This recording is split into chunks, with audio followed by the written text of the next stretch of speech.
क्या मौलिक अधिकार का ही हम क्या पढ़ रहे हैं, कल्चरल एंड एजुकेशनल राइट, ये हम पढ़ रहे हैं। और फंडामेंटल क्या है, हम आपको पहले वाले वीडियो में बताए थे कि भाई ये क्या है, हमारे भारतीय संविधान का पार्ट 3 है।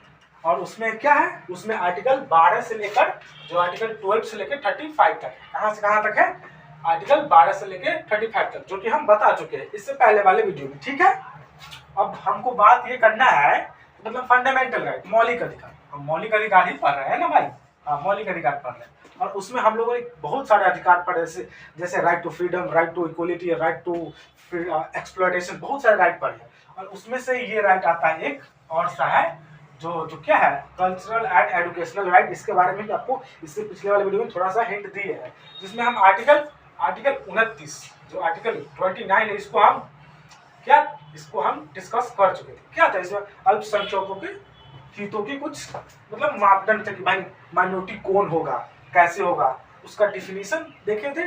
और वही बस डिफिनीशन देखे थे, भाई एग्जाम्पल के थ्रू भी हम लोग समझे थे कि भाई कैसे कोई माइनॉरिटी है तो भाई उसके साथ हम लोग क्या डिस्क्रिमिनेट नहीं कर सकते। ठीक है, तो आज हम देखेंगे, आज क्या देखेंगे, आज देखेंगे आर्टिकल 30। क्या देखेंगे आज, आर्टिकल 30, जो कि किसके अंतर्गत आता है, संस्कृति एवं शिक्षा संबंधी अधिकार, जिसको हम इंग्लिश में बोल सकते हैं कल्चरल एंड एजुकेशनल राइट्स।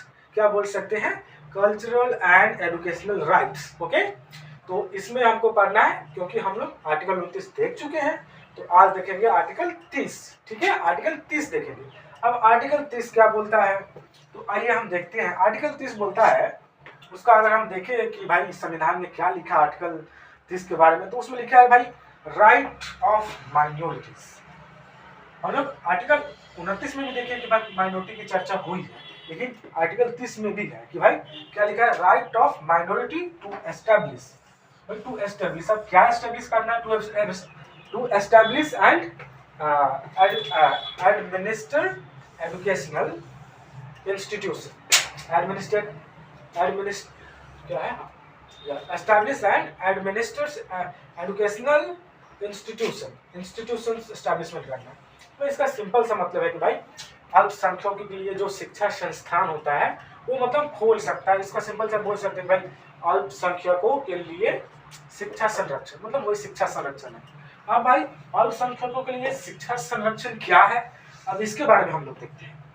ऐसे तो आप लोगों को तो पहले पढ़ा नहीं होगा, अब हम एग्जाम्पल की बात करते हैं जिससे आपको क्लियर हो जाएगा। ठीक, तो हमको एग्जाम्पल जैसे मान लीजिए, इसमें बात किया है भाई कि भाई अल्पसंख्यकों के लिए शिक्षा संबंधी संरक्षण।